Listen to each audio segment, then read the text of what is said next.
Kekalkan Al-Quran sebagai imam kita, semoga kembali di dalam petunjuknya. Kalamullah hidayah bagi kita, diberikan Jibril kepada. Kekalkan Al-Quran sebagai imam kita, semoga kembali di dalam petunjuk. وَإِذِ ابْتَلَىٰ إِبْرَاهِيمَ رَبُّهُ بِكَلِمَاتٍ.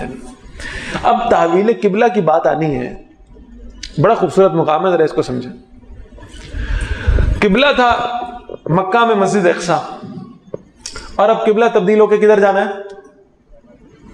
بیت اللہ کی طرف، خانہ کعبہ کی طرف.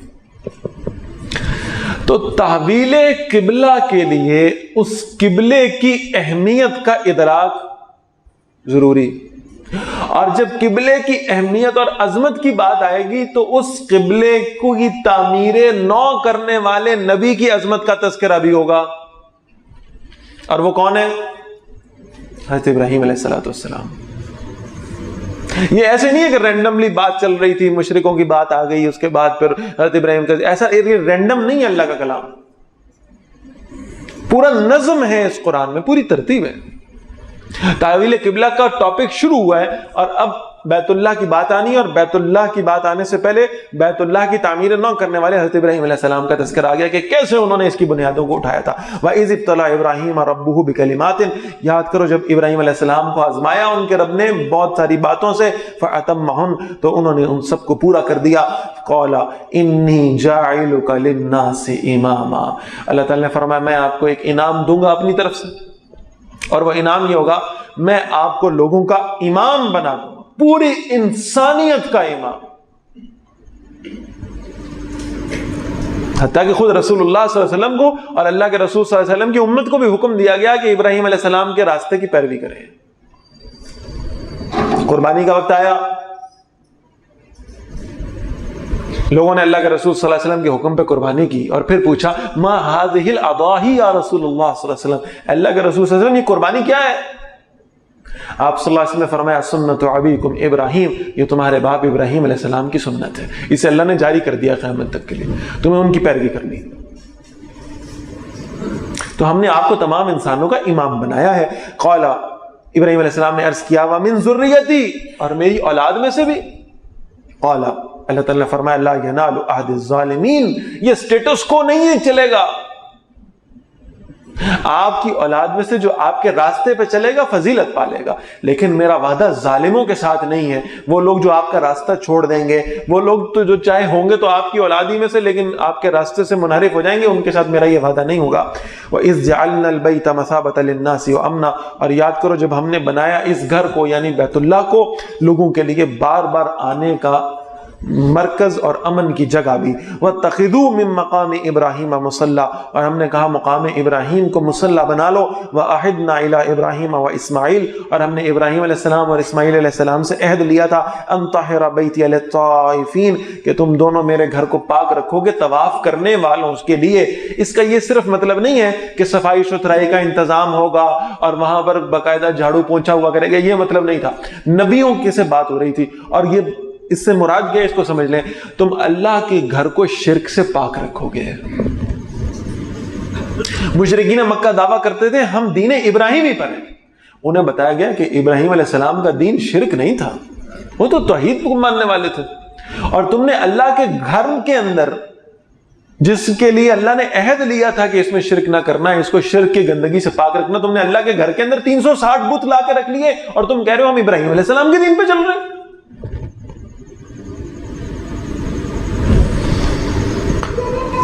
ان طاہر بیتی للطائفین، تم دونوں پاک رکھو گے میرے گھر کو طواف کرنے والوں کے لیے، والعاکفین، اور اعتکاف میں بیٹھنے والوں کے لیے، والرکع السجود، اور رکوع سجود کرنے والوں کے لیے. وَإِذْ قَالَ ابراہیم، اور جب یاد کرو جب دعا کی ابراہیم علیہ السلام نے رب اجعل هذا بلدا آمنا، اے میرے رب بنا دے اس کو امن والا شہر، وارزق اہلہ من الثمرات، اور رزق عطا فرمائے اس شہر والوں کو پھلوں میں سے، من آمن منہم باللہ والیوم الآخر، انہیں بھی جو ایمان رکھتے ہیں ان میں سے اللہ اور آخرت کے دن پر.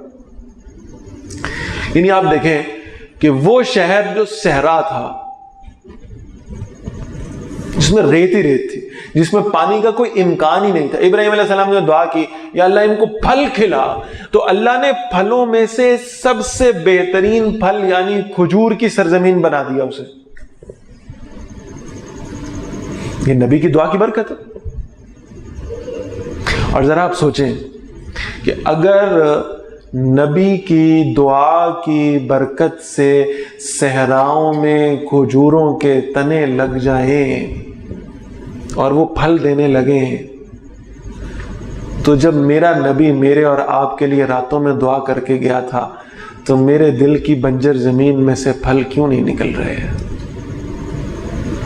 میرے نبی کی دعاؤں میں اثر کم نہیں تھا۔ یہ شاید میرے دل کی سرزمین کا مسئلہ ہے، اس پہ غور کرنے کی ضرورت ہے۔ من آمن منہم باللہ والیوم الآخر، انہیں جو ایمان رکھتے ہیں ان میں سے اللہ اور آخرت کے دن پر، قال اللہ تعالیٰ نے فرمایا ومن کفر، اور جس نے کفر کیا فأمتعہ قلیلا، میں اسے تھوڑا سا فائدہ دوں گا، تھوڑا سا۔ آج ہم دیکھتے ہیں کافروں کو بڑے فائدے مل رہے ہیں، دنیا کی عیش و آرام میں بھی وہ مبتلا ہیں اور اس سے فائدے بھی اٹھا رہے ہیں، سائنس اور ٹیکنالوجی کا جھنڈا بھی ان کے پاس ہے اور مال و دولت بھی سارا ان کے قبضے میں۔ اللہ فرما رہے ہیں میں انہیں جو کفر کریں گے تھوڑا سا فائدہ دوں گا۔ معلوم یہ ہوا کہ دنیا کی یہ سارے عیش و آرام اور فائدے اللہ کے نزدیک بہت تھوڑے سے ہیں، بہت تھوڑے سے۔ ثم اضطره الى عذاب النار، پھر میں اسے گھیر کر لاؤں گا آگ کے عذاب کی طرف، وبئس المصیر، اور وہ بہت ہی بری لوٹنے کی جگہ ہے۔ وَإِذْ يَرْفَعُ إِبْرَاهِيمُ الْقَوَاعِدَ مِنَ الْبَيْتِ وَإِسْمَاعِيلُ، اور یاد کرو جب ابراہیم علیہ السلام خانہ کعبہ کی بنیادیں اٹھا رہے تھے۔ اب ذرا یہ ذہن میں رکھیے گا، یرفع ابراہیم کا لفظ ہے، رفع کر رہے تھے، بلند کر رہے تھے، اس کا مطلب یہ ہے کہ ابراہیم کی خانہ کعبہ کی بنیادیں پہلے سے موجود تھی، وہ ان بنیادوں کو ان کے اوپر تعمیر کر رہے تھے۔ اس لیے کہ اصلاً ہم یہ تو کہہ دیتے ہیں نا کہ پہلا جو یعنی قبلہ تھا، قبلہ اول وہ مسجد اقصیٰ تھا، یہ غلط نہیں ہے، اصل میں امت مسلموں کا قبلہ اول بیت المقدس تھا۔ ورنہ اگر آپ پوری دنیا کی بات کریں گے تو اس میں کوئی شک اور شبہ ہی نہیں ہے کہ دنیا کے بت قدوں میں پہلا وہ گھر خدا کا یہ کون سا تھا؟ بیت اللہ ہی تھا، یہ خانہ کعبہ ہی تھا، اس میں کوئی شک نہیں۔ تو جب وہ ابراہیم علیہ السلام اور ان کے ساتھ ان کے بیٹے اسماعیل علیہ السلام یہ اس دیواروں کو بلند کر رہے تھے تو یہ دعا مانگ رہے تھے، اور بڑی خوبصورت دعا ہے، ربنا تقبل منا، اے ہمارے رب ہم جو یہ کر رہے ہیں نا محنت، ہم جو مزدوری کر رہے ہیں، ہم جو صحراؤں کی گرمی میں کھڑے ہو کر یہ مزدوریاں کر رہے ہیں، یا اللہ اسے اپنی بارگاہ میں قبول فرما لے۔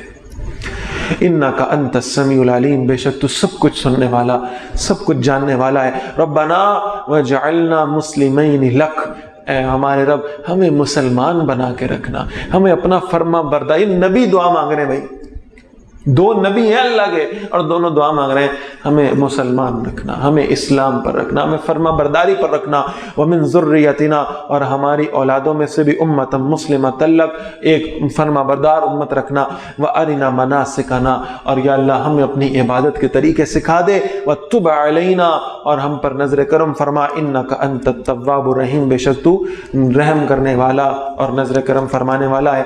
ربنا وابعث فیہم رسولا منہم، میں قربان جاؤں ابراہیم علیہ السلام کے وزڈم پر، ابراہیم علیہ السلام کی دانش پر، ان کی سمجھ پر میں قربان چلا جاؤں۔ انعام دو قسم کے ہوتے ہیں ہمیشہ، جب سارے امتحانوں سے کوئی پاس ہوتا ہے نا اور بڑے بہترین نمبر لے کے پاس ہوتا ہے تو امتحان لینے والا کہتا ہے پہلا ایک انعام یہ ہے کہ میں تمہیں اپنے پاس سے ایک ٹرافی دے دیتا ہوں، ایک انعام دے دیتا ہوں، ایک سرٹیفکیٹ دے دیتا ہوں، میری طرف سے انعام۔ وہ کیا انعام تھا؟ انی جاعلک للناس اماما، ابھی ہم پڑھ کے آئے ابراہیم علیہ السلام کو اللہ نے انسانیت کا امام بنایا۔ اور ایک یہ ہے کہ امتحان لینے والا کہے کہ کیا بات ہے، آپ نے کیا پرفارم کیا ہے، اب آپ بتائیں آپ کیا چاہتے ہیں، آپ بتائیں آپ نے کیا انعام لینا ہے۔ اور عقل مند اور دانشور وہ شخص ہوا کرتا ہے جو سب سے بہترین شے انعام میں مانگ لے۔ ابراہیم علیہ السلام کی دانشوری کا کو آپ سلام پیش کریں گے، انہوں نے کہا یا اللہ جس چیز کی محبت میرے دل میں پیدا ہو رہی تھی تو نے وہ مجھ سے لے لی۔ باپ کی محبت آ رہی تھی اللہ آپ نے کہا باپ چھوڑ دو، میں نے چھوڑ دی۔ قوم کی محبت تھی، یا اللہ آپ نے کہا قوم چھوڑ دو، میں نے چھوڑ دی۔ بیوی کی محبت تھی، آپ نے کہا بیوی کو صحرا میں چھوڑ کر آؤ، میں نے چھوڑ دیا۔ بیٹے کی محبت تھی، آپ نے کہا بیٹے کے گلے پہ چھری چلاؤ، میں نے چلا دی۔ جان کی محبت تھی، آپ نے کہا آگ میں چھلانگ لگاؤ، میں نے لگا دی۔ جس شے کی محبت میرے دل میں تھی، یا اللہ آپ نے وہ چیز مجھ سے مانگی، میں نے آپ کے راستے میں قربان کر دی۔ اب آئی میری باری، اب میں وہ مانگوں گا جس سے آپ محبت رکھتے ہیں۔ اب میں وہ مانگوں گا جو آپ کے خزانے میں ہے ہی ایک، جس سے یا اللہ آپ محبت رکھتے ہیں، میں وہ مانگوں گا آپ سے۔ آپ نے میری ساری محبوب چیزیں مجھ سے لی، اب میں آپ کی محبوب چیز آپ سے مانگوں گا، اور وہ کیا ہے؟ ربنا وابعث فیہم رسولا، اے اللہ وہ عظمتوں والا رسول ہماری اس نسل میں سے مبعوث فرما دے، اس نبی اکرم صلی اللہ علیہ وسلم کے ساتھ میری نسبت جوڑ دے۔ بس ابراہیم علیہ السلام کی دعا کر، اتنی آزمائشوں میں سے گزرنے کے بعد مانگنے کا وقت آیا تو ابراہیم علیہ السلام حضور کی نسبت مانگ رہے ہیں صلی اللہ علیہ وسلم۔ نسبت مل جائے، نسبت مل جائے، نسبت مل جائے۔ اور ہم بغیر آزمائشوں میں سے گزرے ہوئے الحمدللہ ثم الحمدللہ حضور صلی اللہ علیہ وسلم کی نسبت پا چکے ہیں، لیکن اب ہمیں اس نسبت کی عزت کا خیال کرنا ہے۔ ہم امتی بن تو گئے ہیں، اب ہمیں امتی بن کے دکھانا ہے۔ ہمیں حضور صلی اللہ علیہ وسلم کی عزت رکھنی ہے، ہمیں اس نسبت کی عزت رکھنی ہے جو اللہ کے رسول صلی اللہ علیہ وسلم کے ساتھ ہماری ہے۔ اللہ ہمیں اس کی توفیق دے۔ ربنا وابعث فیہم رسولا منہم، اے ہمارے رب ان میں سے ایک وہ عزت والے رسول مبعوث فرما دے۔ کن میں سے؟ شاباش، میری اولادوں میں سے۔ اور اللہ نے کیسی دعا قبول فرمائی؟ جو بیٹا اس وقت اینٹیں اٹھا کے پکڑا رہا ہے نا ساتھ، اللہ نے اسی کی نسل میں سے رسول اللہ صلی اللہ علیہ وسلم کو مبعوث فرمایا ہے۔ جو دعاؤں پہ آمین کہنے والا بیٹا ساتھ کھڑا ہے اسماعیل علیہ السلام، اللہ نے انہی کی نسل، سارے نبی بنی اسرائیل میں سے آئے ہیں، صرف حضور صلی اللہ علیہ وسلم بنی اسماعیل میں سے کیوں آئے؟ اس لیے کہ دعا کے وقت آمین کہنے والا وہ تھا۔ ربنا وابعث فیہم رسولا منہم یتلو علیہم آیاتک، جو تیری آیات ان پر تلاوت کرے، ویعلمہم الکتاب والحکمہ، اور انہیں کتاب کا اور حکمت کا علم دے، ویزکیہم، اور ان کا تزکیہ بھی کرے، انک انت العزیز الحکیم، بے شک تو زبردست اور کمال حکمت والا ہے۔ ومن یرغب عن ملت ابراہیم، اور کون ہے جو ابراہیم علیہ السلام کے راستے سے اعراض کرے، الا من صفی نفسہ، سوائے اس کے کہ جس نے اپنے آپ کو خود حماقت میں ڈال دیا، وَلَقَدْ اصْطَفَيْنَاهُ فِي الدُّنْيَا، اور یقیناً ہم نے انہیں دنیا میں چن لیا تھا، وَإِنَّهُ فِي الْآخِرَةِ لَمِنَ الصَّالِحِينَ، اور بے شک آخرت میں وہ نیک لوگوں میں شامل ہوں گے۔ اذ قال له ربه اسلم، جب کہا ان سے ان کے رب نے اسلم، فرما برداری اختیار کرو، قال اسلمت لرب العالمین، انہوں نے کہا میں نے تمام جہانوں کے رب کی فرما برداری کی۔ ووصى بها ابراہیم بنیہ ویعقوب، اور وصیت کی اسی فرما برداری کی انہوں نے، ابراہیم علیہ السلام نے اپنے بیٹوں کو اور یعقوب علیہ السلام نے بھی، یا بنیہ، اے میرے بچوں، ان اللہ اصطفى لکم الدین، بے شک اللہ نے تمہارے لیے اپنا دین پسند فرما لیا ہے، فلا تموتن، دیکھو ہرگز تمہیں موت نہ آئے، الا وانتم مسلمون، مگر اس حالت میں کہ تم اللہ کے فرما بردار ہو۔ اللہ کی فرما برداری کی موت آئے، تو اللہ کی نافرمانی کرتے ہوئے نہ مر جانا۔ ام کنتم شہداء، کیا آپ اس وقت موجود تھے؟ اذ حضر یعقوب الموت، جب یعقوب علیہ السلام کے پاس موت آئی، اذ قال لبنیہ، انہوں نے کہا اپنے بیٹوں سے، یہ ہے اصل بات۔ ہمارے ہاں کوئی شخص مرنے لگا ہے تو اس کو سب سے زیادہ فکر یہ ہے کہ دکان کس کے پاس جائے گی، فیکٹری کون لے گا، گھر کس کے پاس کیسے تقسیم ہوگا، اور وہ سب کو کہہ رہا ہے بھائی دیکھو آپس میں لڑنا مت، اور فیکٹری تم لے لینا، اور دکان تم لے لینا، اور گھر تم لے لینا، اور زمین تم لے لینا، اور پلاٹ تم لے لینا، اس کے اوپر وہ ایسا ہو رہا ہے۔ نبی کیا ترغیب دے رہے ہیں؟ موت کا وقت قریب ہے، اور نبی اپنے بچوں کو بلا کر کہہ رہے ہیں ما تعبدون من بعدی، دکان نہیں، فیکٹری نہیں، ما تعبدون من بعدی، میرے بعد بندگی کس کی کرو گے؟ قالو، انہوں نے کہا نعبد الہک، ابا جی غور کر لیں بھائی اس جملے پہ، الہک، ہم آپ کے الہ کی بندگی کریں گے۔ اللہ کی بات نہیں کی انہوں نے، نعبد اللہ نہیں کہا انہوں نے، کہا ہم آپ کے الہ کی بندگی کریں گے۔ اس کا مطلب یہ ہے بھائی کہ امپورٹنٹ کیا چیز ہے کہ نبی نے جس خدا کا تعارف کرایا ہم اس خدا کو مانیں گے. اس لیے ایمان میں سب سے بنیادی اور اہم چیز کس پر ایمان لانا ہے؟ نبی پر. ہم اس الہ کو مانیں گے جس کا تعارف ہمیں نبی اکرم صلی اللہ علیہ وسلم نے کروایا. نعبد الہک و الہ آبائک ابراہیم و اسماعیل و اسحاق، اور ہم آپ کے باپ دادا یعنی ابراہیم اور اسماعیل اور اسحاق علیہ السلام کے معبود کی بندگی کریں گے. الہ واحدہ، جو ایک معبود ہے. ونحن لہ مسلمون، اور ہم اسی کی فرمانبرداری اختیار کرنے والے ہیں. تلک امۃ قد خلت، وہ ایک جماعت تھی جو گزر چکی. لہا ما کسبت، ان کے لیے وہ جو انہوں نے کمایا. ولکم ما کسبتم، اور تمہارے لیے وہ جو تم نے کمایا. ولا تسألون عما كانوا يعملون، اور ان پچھلوں کے اعمال کے بارے میں تم سے سوال نہیں کیا جائے گا. وقالوا كونوا هودا او نصارى، اور یہ کہتے ہیں یہودی ہو جاؤ یا عیسائی ہو جاؤ، تہتدوا، ہدایت پا جاؤ گے. قل، اے نبی صلی اللہ علیہ وسلم فرمائیے، بل ملت ابراہیم حنیفہ، ابراہیم علیہ السلام کا راستہ تو وہ یکسو تھے، وہ اپنے راستے میں. وما کان من المشرکین، اور وہ شرک کرنے والوں میں سے نہیں تھے، توحید کو ماننے والوں میں سے تھے. قولوا آمنا باللہ، تم کہو ہم ایمان لائے اللہ پر. وما انزل الینا، اور اس کلام پر جو ہماری طرف نازل کیا گیا. وما انزل الی ابراہیم و اسماعیل و اسحاق و یعقوب والاسباط، اور جو نازل کیا گیا ابراہیم اور اسماعیل اور اسحاق اور یعقوب اور ان کی اولادوں پر علیہم السلام. وما اوتی موسیٰ و عیسیٰ، اور جو کچھ دیا گیا موسیٰ اور عیسیٰ علیہ السلام کو. وما اوتی النبیون من ربہم، اور جو کچھ نبیوں کو دیا گیا ان کے رب کی طرف سے. لا نفرق بین احد منہم، ہم ان نبیوں کے مابین کسی میں بھی فرق نہیں کرتے، یعنی سب پر ایمان لاتے ہیں. ونحن لہ مسلمون، اور ہم اللہ ہی کی فرما برداری اختیار کرنے والوں میں سے ہیں. فإن آمنوا بمثل ما آمنتم بہ، اگر وہ ایمان لے آئیں جیسے تم ایمان لائے ہو. فقد اہتدوا، تو وہ ہدایت پر آ گئے. وَإِن تَوَلَّوْا، اور اگر وہ منہ موڑ لیں، فَإِنَّمَا هُمْ فِي شِقَاقٍ، تو بے شک وہ ضد میں ہیں. فَسَيَكْفِيكَهُمُ اللَّهُ، تو اے نبی صلی اللہ علیہ وسلم ان قریب آپ کے مقابلے میں آپ کا رب کافی ہو جائے گا ان کے لیے. یہ وہ آیت مبارکہ ہے. حضرت عثمان غنی رضی اللہ تعالیٰ عنہ کے بارے میں آتا ہے، اپنے آخری وقت میں جب قرآن کی تلاوت کر رہے تھے، اور جب قاتلوں نے جب دھاوا بولا نا ان کے گھر میں، بڑی عجیب روایت ہے. حضرت نائلہ نے کہا عثمان قاتل آ گئے. تو حضرت عثمان غنی رضی اللہ تعالیٰ عنہ کہتے ہیں، اللہ کی بندی، مجھے اپنی زندگی کے آخری لمحات میں تو اللہ کا کلام پڑھنے دے. کوئی فکر نہیں ہے کہ کچن سے جا کے چھری پکڑیں گے یا کوئی ڈنڈا پکڑیں گے یا کوئی تلوار پکڑیں گے. صحابہ کے گھروں میں تو یہ ساری چیزیں ہوا کرتی تھی، جہاد کا سامان میسر ہوتا تھا.